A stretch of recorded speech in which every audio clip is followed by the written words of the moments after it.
ये जो 8 रुपए किलो शक्कर देने के 13 नाम पर रुपए 8 रुपए 9 रुपए और 13 रुपए के नाम पर अमेठी की जनता को जो बेवकूफ़ बना रही थी इतना साल से, उनका पोल खुल गया, उनके शक्कर में पानी मिला दिया गया। अच्छा और राहुल गांधी के छोटे सिपाही KL शर्मा ने उनको हरा दिया। अच्छा अगर राहुल गांधी के सामने आती तो पता नहीं उनका ज़माना जब्त कर दिया जाता है इस बार। उनका किस्मत अच्छा है कि KL शर्मा उनको हराए। तो इस बार तो उनका सास भी कहीं बहू बनने के लिए उनको भेज दे गया वापस से। हाँ। अब वो नाटक करें जितना नाटक करना है। अच्छा अमेठी की जनता ने उनको भेज दिया कि अब जाओ स्नो पाउडर लगाओ और तुम नाटक करो, तुम्हारा नाटक अमेठी में नहीं चलेगा वाला। जैसे भी वो लड़े, वायनाड की जनता भी उनको चाहती थी, तो 4-4 लाख वोट से राहुल गांधी जीते। और आपने देखा होगा कि नरेंद्र मोदी का वाराणसी में पसीना निकाल दिए, अजय राय जी पसीना निकाल दिए। और स्टार्टिंग के 5 राउंड तक तो अजय राय जीत रहे थे, अच्छा लेकिन उनका हलवा टाइट होने लगा।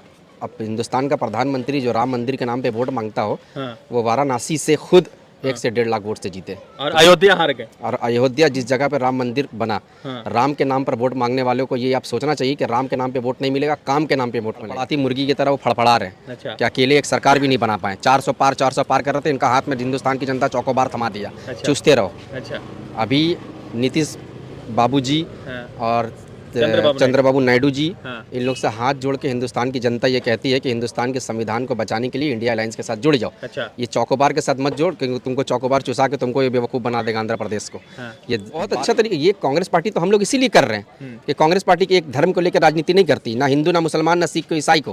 कांग्रेस पार्टी अपने काम के नाम पर वोट मांगती है। हमने हिंदुस्तान में 52 साल में हुकूमत किया, तो क्या हम लोग काम किया उसके नाम पर, उसके नैतिकता के हिसाब पर आप वोट दीजिए। अब हम अगर हिंदू मुसलमान सिख और ईसाई करने के लिए तो फिर पाकिस्तान और हिंदुस्तान में फ़र्क क्या रह जाएगा। पाकिस्तान वाले लोग यहाँ पर वहाँ पर मुसलमान और काफिर के नाम पे वोट मांगते हैं, यहाँ पर कांग्रेस पार्टी ऐसी कभी नहीं करती। लेकिन पाकिस्तान के नक्शे कदम पर चलते हैं नरेंद्र मोदी। वो राहुल गांधी का इनको ब्लैक मैजिक कर दिया। हाँ, उनका जो माथा जो ब्लैक मैजिक से काला पड़ गया और संतर फंतर कुछ समझ में नहीं आया, वो मंत्र ले आकर गुफा में बैठ गया। अच्छा कोई मोदी मैजिक नहीं है, सब अभी राहुल मैजिक है। अच्छा पूरा देश में राहुल मैजिक चल रहा है। और आपने देखा वो कैसे पछाड़ा है इनको। क्या अकेले हुकूमत की बात कर रहे थे ये। बोला तो आपको 400 पार की जगह चौकोबार उनको समा दिया कि तुम चूसते रहो और कुछ नहीं होने वाला तुम्हारा। मेरा नाम है रजा अंसारी। रिजल्ट जो कुछ भी आया हो, इंडिया की सरकार जो है बनेगी नहीं बनेगी ये दूसरी बात है, मगर इतना ज़रूर है कि अमेठी में स्मृति ईरानी मुंह की खाई है और 1,67,000 वोटों से हार गई है। दूसरी तरफ भारतीय जनता पार्टी जो है जिस राम के नाम पर पूरा राजनीति कर रही थी, उसी अयोध्या में भारतीय जनता पार्टी 50,000 वोटों से हार गई। राहुल गांधी दोनों जगह 4-4 लाख वोट से जीते। ममता बनर्जी ने पश्चिम बंगाल में जो है बीजेपी को ध्वस्त कर दिया। अखिलेश राहुल ने उत्तर प्रदेश में ध्वस्त करने का काम किया। तीसरा महत्वपूर्ण चीज यह है कि प्रधानमंत्री नरेंद्र मोदी जो वाराणसी से हर बार 3.5 लाख वोटों की मार्जिन से जीतते थे, वो घटकर 1 लाख जो है 52,000 हो गया है। राहुल गांधी दोनों सीटों से जुड़े जीते हैं, 52 से सीधे 100 पार हो गया है। और लगता है कि शायद अगर नीतीश आ जाएंगे, चंद्रबाबू नायडू आ जाएंगे, तो अब जो है इंडिया अलायंस की सरकार बन भी सकती है। बहुत सारे लोग लिख रहे हैं। सरफराज है, युवा नेता है। हालांकि पश्चिम बंगाल में कांग्रेस के लिए बहुत ज्यादा नहीं रहा, मगर इंडिया अलायंस के लिए अच्छी रही। यहाँ के जो PCC अध्यक्ष है वो खुद हार गए यूसुफ पठान के हाथों, तो कहीं ना कहीं एक निराशा है, मगर एक खुशी भी है कि चलो इंडिया अलायंस बढ़िया करके गई है। सरफराज जी, सबसे पहले राहुल गांधी को हराने वाली स्मृति ईरानी हार गई है 1,67,000 वोटों से। आप लोग कांग्रेस करते हैं, क्या रिएक्शन है? बहुत अच्छी बात है ये कि जो 8 रुपए किलो शक्कर देने के नाम पर 8 रुपए 9 रुपए और 13 रुपए के नाम पर अमेठी की जनता को जो बेवकूफ़ बना रही थी इतना साल से, उनका पोल खुल गया, उनके शक्कर में पानी मिला दिया गया। अच्छा और राहुल गांधी के छोटे सिपाही KL शर्मा ने उनको हरा दिया। अच्छा अगर राहुल गांधी के सामने आती तो पता नहीं उनका ज़माना जब्त कर दिया जाता है इस बार। उनका किस्मत अच्छा है कि KL शर्मा उनको हराए। तो इस बार तो उनका सास भी कहीं बहू बनने के लिए उनको भेज दे गया वापस से। अब वो नाटक करें जितना नाटक करना है। अच्छा अमेठी की जनता ने उनको भेज दिया कि अब जाओ स्नो पाउडर लगाओ और तुम नाटक करो, तुम्हारा नाटक अमेठी में नहीं चलेगा वाला। अच्छा, एक बात बताइए, राहुल गांधी दोनों लोकसभा सीट 4-4 लाख वोट से जीत गए। राहुल गांधी को तो पूरा हिंदुस्तान चाह रहा था कि मेरे यहाँ से लड़े, मेरे यहाँ से लड़े। लेकिन रायबरेली से, क्योंकि उनका एक पारंपरिक सामाजिक सीट रहा है, पारिवारिक सीट रहा है, तो रायबरेली से भी वो लड़े। वायनाड की जनता भी उनको चाहती थी, तो 4-4 लाख वोट से राहुल गांधी जीते।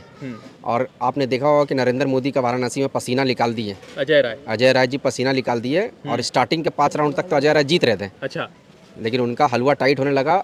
अब हिंदुस्तान का प्रधानमंत्री जो राम मंदिर के नाम पे वोट मांगता हो, वो वाराणसी से खुद 1 से 1.5 लाख वोट से जीते। और अयोध्या हार गए। और अयोध्या जिस जगह पे राम मंदिर बना, राम के नाम पर वोट मांगने वालों को ये आप सोचना चाहिए कि राम के नाम पे वोट नहीं मिलेगा, काम के नाम पे वोट मिलेगा। हिंदुस्तान की जनता रोटी कपड़ा मकान मांगती है। अच्छा उनको वो देना होगा। राम मंदिर को या राम को खुद हिंदुस्तान की जनता पूछती है, वो पूछ लेंगे। वो तुमको नहीं देना कि तुम बायोलॉजिकल है कि नहीं है, वो तुमको साबित नहीं करना होगा। जनता साबित तुमको कर दी। अच्छा। पिछले बार तुम 4-5 लाख वोट से जीते थे, इस बार 4-5 लाख वोट से जगह तुम्हारा 3 लाख वोट देना छूमंतर हो गया। अच्छा, एक बात बताइए, बायोलॉजिकल कह रहे थे कि मुसलमान जो है वो मंगलसूत्र छीन लेंगे, घुसपैठिया बाहर, तो अब कौन बाहर हो रहा है? आप लोग को घुसपैठिया कहा था मुसलमानों को। हिंदुस्तान की जनता ने उनका सीट छीन लिया हाँ। मंगलसूत्र के नाम पर। अच्छा अभी फड़फड़ाती मुर्गी की तरह वो फड़फड़ा रहे हैं अच्छा कि अकेले एक सरकार भी नहीं बना पाए। 400 पार कर रहे थे, इनका हाथ में हिंदुस्तान की जनता चौकोबार थमा दिया, अच्छा। चूसते रहो। अच्छा अभी नीतीश बाबूजी हाँ। और चंद्रबाबू चंद्रबाबू नायडू जी, हाँ। इन लोग से हाथ जोड़ के हिंदुस्तान की जनता ये कहती है कि हिंदुस्तान के संविधान को बचाने के लिए इंडिया अलायंस के साथ जुड़ जाओ। अच्छा ये चौकोबार के साथ मत जोड़, क्योंकि तुमको चौकोबार चुसा के तुमको ये बेवकूफ़ बना देगा आंध्र प्रदेश को। हाँ। ये बात ज़रूरी है जानना हिंदुस्तान के लिए हाँ। कि अभी जो हिंदुस्तान की जनता ने एकजुट होकर महंगाई के खिलाफ, सांप्रदायिकता के खिलाफ जो वोट दिया, किसान ने, मजदूर ने, मुसलमान ने, हिंदू ने, वो इतना बड़ा मैंडेट जो है इंडिया अलायंस को 235-240 सीट के करीब मिला है। तो ये आशा है कि कल राहुल गांधी जी और इंडिया अलायंस का मीटिंग है, तो इसमें हम ये आशा करते हैं कि सरकार इंडिया अलायंस की बने और ऐसे झूठे प्रधानमंत्री को हिंदुस्तान से उखाड़ के फेंक एक दिया सवाल है कि जब ये इलेक्शन शुरू हुआ तो राहुल गांधी को पप्पू बना दिया भाजपा ने, मगर राहुल गांधी भारी पड़े इस बार। राहुल गांधी को सारे देश ने देखा कि राहुल गांधी ने क्या किया है। हाँ। वो तो भारी पड़ गए, लेकिन फेंकू का असली पेट फूल गया। हाँ। जितना फेंक रहे थे बड़ा बड़ा जनता लगा के और बड़ा बड़ा मंत्र दे रहे थे कि हमको भगवान ने भेजा है, हम भगवान के एक रूप हैं। और उड़ीसा में तो संबित पात्रा ने कह दिया था कि जगन्नाथ इनके खुद भक्त हैं। हाँ। मतलब इस तरीके का बेवकूफ़ी हिंदुस्तान की जनता कितना दिन तक बर्दाश्त करेगी? साबित हो गया, सामने आ गया। हाँ। अब तो रात की नींद हराम होगी। हाँ। ये कब नीतीश छोड़ दें साथ? नीतीश जी का तो देखिए, तेजस्वी जी ने विधानसभा में खुद भारतीय जनता पार्टी के लोगों से और विधायक से पूछा कि चाचा का भरोसा आप लोग गारंटी दे सकते हैं कि चाचा आपके पास कितना दिन रहेंगे? हाँ। तो चाचा जो है अच्छा आदमी है। हाँ। वो अपना सीट बचाने के लिए भारतीय जनता पार्टी के पास चले गए। हाँ। सीट बचा लिए। अब फिर भतीजा के साथ मिलकर हो सकता है दिल्ली में सरकार बना लेंगे। अच्छा, राहुल गांधी ने कहा कि प्रधानमंत्री को नैतिकता के आधार पर इस्तीफा दे देना चाहिए। बिल्कुल दे देना चाहिए, उनको तो शर्म आना चाहिए। जो जहाँ से आप 5 लाख वोट से जीते थे, अभी वहाँ से 1.5 लाख वोट में आप चले आए। जहाँ आप 300 सीट जीते थे, वहाँ से आप 140-142 सीट पर चले आए। 240 सीट पर चले, तो शर्म नहीं आना चाहिए आपको? 272 का आंकड़ा चाहिए होता सरकार बनाने के लिए। अकेले आप सरकार बनाने के लायक नहीं रहे। हिंदुस्तान की जनता ने आपको करारा जवाब दिया है कि बहुत बहुत आपने धर्म के नाम पे लोगों को लड़ाया। बहुत, आपको तो अकेला राहुल गांधी ही हराने के लिए काफी था। आपको तो चैलेंज किया था कि डिबेट में आके मुझसे डिबेट कीजिए मीडिया में, लेकिन आप जाके बैठ गए गुफा में। 3 दिन का मौन व्रत कर लिए, लेकिन मौन व्रत भी इस बार आपका काम नहीं आया, क्योंकि जनता आपको मौन कर दी इस बार। अच्छा, तो राहुल गांधी भारी पड़े इस बार मोदी? बिल्कुल भारी पड़े। वायनाड की जनता, रायबरेली की जनता ने उनको 4-4 लोग वोट दो उनको झोली में भर भर के डाली है। और स्मृति ईरानी को टिकट दे दिया है कि अब आप फ्लाइट से उड़ जाइए अपने इलाका में, जाइए मुंबई में ड्रामा कीजिए। आपका ड्रामा अब अमेठी में नहीं चलने वाला है। अच्छा, क्या लगता है कि मतलब कि अब लोगों ने ये सवाल उठा दिया कि इंडिया बनती है तो राहुल गांधी प्रधानमंत्री का सबसे बड़ा चेहरा है? देश की जनता ये चाहती है। हाँ। राहुल गांधी को देश की जनता प्रधानमंत्री के तौर पर देखती है। कन्याकुमारी से लेकर कश्मीर तक जब भारत जोड़ो यात्रा वो कर रहे थे, तो लोग ये चाहते थे, आप भी तो इस मीडिया को कवरेज कर रहे थे, उनका भारत जोड़ो यात्रा में आप थे, तो लोग ये चाहते थे कि मेरा देश का प्रधानमंत्री हो जो सच बोले, जो गरीब की, मजदूर की, ड्राइवर की, सबकी आवाज़ को उठाए, वैसा प्रधानमंत्री बने। तो राहुल गांधी ही है, राहुल गांधी प्रधानमंत्री है। लेकिन अगर जरूरत पड़े इंडिया अलायंस की सरकार बनाने के लिए, तो याद रखिएगा हमेशा कांग्रेस पार्टी ने कुर्बानियां दी है। अगर किसी और को भी प्रधानमंत्री बनाना पड़ा इंडिया की सरकार बनाने के लिए, तो राहुल गांधी कुर्बानी भी जरूर देंगे। ये गांधी परिवार का इतिहास रहा है। अच्छा, एक बात है कि पूरे चुनाव में मोदी जी लगातार धर्म, हिंदू मुसलमान करते रहे, मगर राहुल जी ने कभी भी हिंदू मुसलमान धर्म के नाम पर वोट नहीं माना। तो क्या आप अपने नेता की इस खूबी को कैसे देखते हैं? बहुत अच्छा तरीके, ये कांग्रेस पार्टी तो हम लोग इसीलिए कर रहे हैं कि कांग्रेस पार्टी के एक धर्म को लेकर राजनीति नहीं करती, ना हिंदू, ना मुसलमान, ना सिख को, ईसाई को। कांग्रेस पार्टी अपने काम के नाम पर वोट मांगती है। हमने हिंदुस्तान में 52 साल में हुकूमत किया, क्या हम लोग काम किया, उसके नाम पर, उसके नैतिकता के हिसाब पर आप वोट दीजिए। अब हम अगर हिंदू, मुसलमान, सिख और ईसाई करने के लिए तो फिर पाकिस्तान और हिंदुस्तान में फर्क क्या रह जाएगा? पाकिस्तान में लोग यहाँ पर, वहाँ पर मुसलमान और काफिर के नाम पे वोट मांगते हैं। यहाँ पर कांग्रेस पार्टी ऐसी कभी नहीं करती। लेकिन पाकिस्तान के नक्शे कदम पर चलते हैं नरेंद्र मोदी कि हिंदू, मुसलमान, जमीन, शमशान, कब्रिस्तान, मंगलसूत्र, क्योंकि इन्होंने तो कोई काम किया ही नहीं है ना, चोरी की है सिर्फ। इलेक्ट्रल बॉन्ड के नाम पे इन्होंने चोरी किया है, जनता का पैसा चोरी किया है। सुशील मोदी हो चाहे मेहुल चौकसी हो, इन लोगों को चोरी करके हिंदुस्तान से भगाने में किसी ने मदद किया तो वो नरेंद्र मोदी की सरकार ने किया। जनता के पैसे को लूटा है, जीएसटी के माध्यम से हो चाहे महंगाई के माध्यम से हो। कांग्रेस पार्टी की जब सरकार रही तो हमेशा गरीबों के साथ रही है। गरीबों को 70 रुपये का पेट्रोल दी है, 110 रुपये का कड़वा तेल दिए, जो आज आप 150 रुपया 200 रुपये खरीदते हैं। दाल इतना सस्ता रहता है कि आदमी अगर 2 वक्त का रोटी खाना हो तो दाल बना के साथ में 2 रोटी खा सकता था। आज आप दाल खरीदने जाइए तो 150-200 रुपया।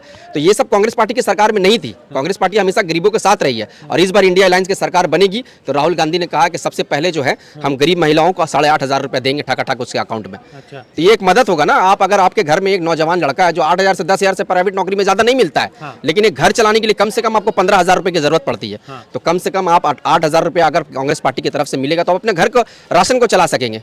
अपने घर के जो इलेक्ट्रिक बिल आता है, आज बहुत जगह में इलेक्ट्रिक बिल जो कांग्रेस पार्टी की सरकार है वहाँ पे फ्री देती है, आम आदमी पार्टी की सरकार है वहाँ फ्री देती है, तो यहाँ पे तो जिसकी सरकार वो फ्री नहीं दे रही है फिर भी उनका मदद करेगा ना कांग्रेस पार्टी की तरफ से, ये हेल्प होगा। नौजवान जो हैं जो ग्रेजुएशन करके इधर उधर घूम रहे हैं, टपला खा रहे हैं, उनको पहले नौकरी का अधिकार दिया जाएगा। जैसे आपको मनरेगा में अधिकार दिया गया, मिड डे मील में अधिकार दिया गया, राइट टू इन्फॉर्मेशन का अधिकार दिया गया, वैसे ही अधिकार आपको दिया जाएगा कि आप अगर ग्रेजुएशन कंप्लीट कर लिए और अगर सरकार से आप बोलेंगे कि हम बेरोजगार हैं हमको नौकरी दो, तो ये सरकार ने ये कानून बनाएगा, राहुल गांधी की सरकार, कि आपको नौकरी देना पड़ेगा किसी भी हाल में।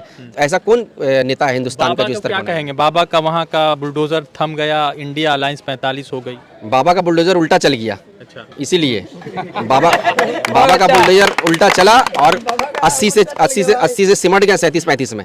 और अखिलेश यादव का प्यार, राहुल गांधी का प्यार जो है पूरा उत्तर प्रदेश में चला।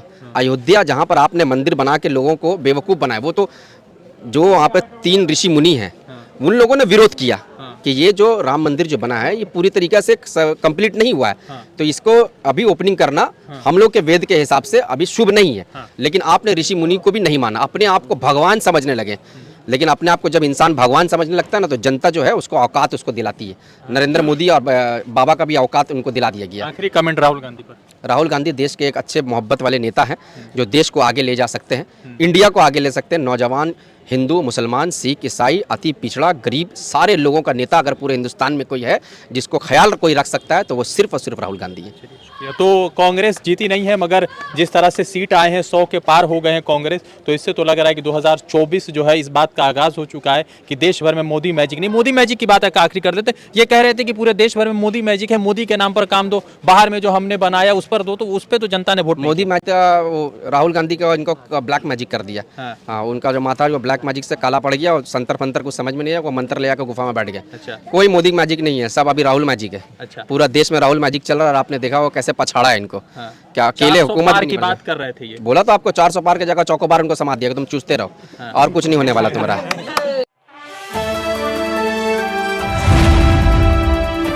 द इंडियन खबर, सच आपके सामने।